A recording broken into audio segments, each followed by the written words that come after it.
It is no secret that we are living in a very digital society.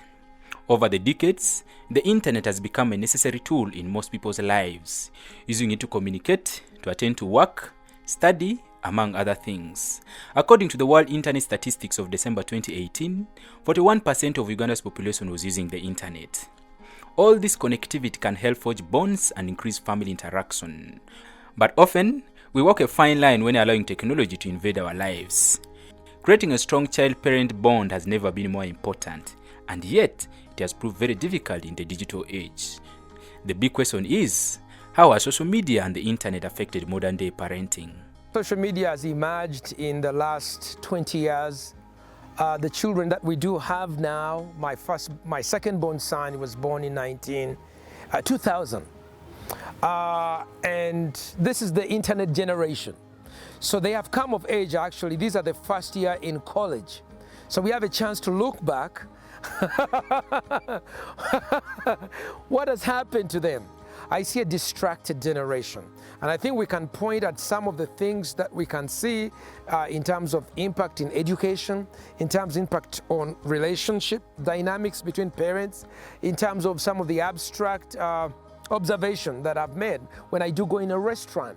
Sometimes I go in a restaurant at KFC, in Kololo, and you see people who have gone out on a date. Okay, these are young people out on a date, and they sit down, they order the chicken, then they pull out the phone, and they're all, and I'm like, with my wife, I'm like, look, what is going on? Why are these people here? There is a lot of unfiltered information out there. And of course, it is very unregulated, which is a big problem. And so these kids who are even less than 18, they have the gadgets, they have the phones, they have the internet, even within homes. And they have access to everything, unfiltered, and the parents are not there to regulate and see, oh, what is my son watching, or what is my daughter watching, or what are they consuming, so that they can take in what is important for them. Research coming out of Australia in terms of the impact of computers on children show that children who spend time when they are young on computers, it has a negative effect on brain development. And I myself, for real, I can confess, I performed much better without the distraction of this phone. Unlike previously, today, using just a mobile phone, one can access all the information in different forms. This is television, and more than television.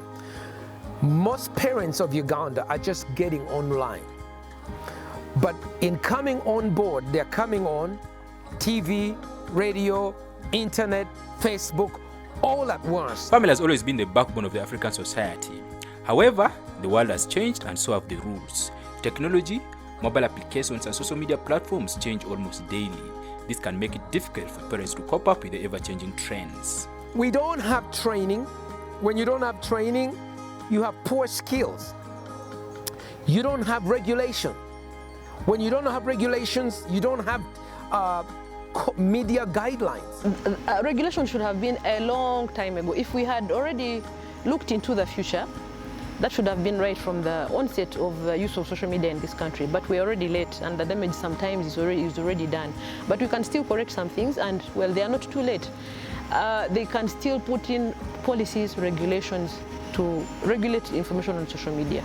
Recent studies have shown that the fastest growing segment of the population joining social media are persons above 50 years.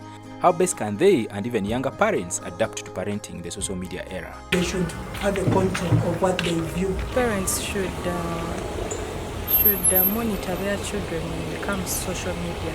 I think Ugandan parents also need to be given tools of what are my children looking at? I need a report. Maybe that could also be found within the UCC, communications, ICT area. Social media is here to stay. Parents therefore have no choice but to do a crash course on this new technology to be able to keep up with the trends and to reconnect with their kids in the digital age. The big question is, how long will it take for the parents to catch up?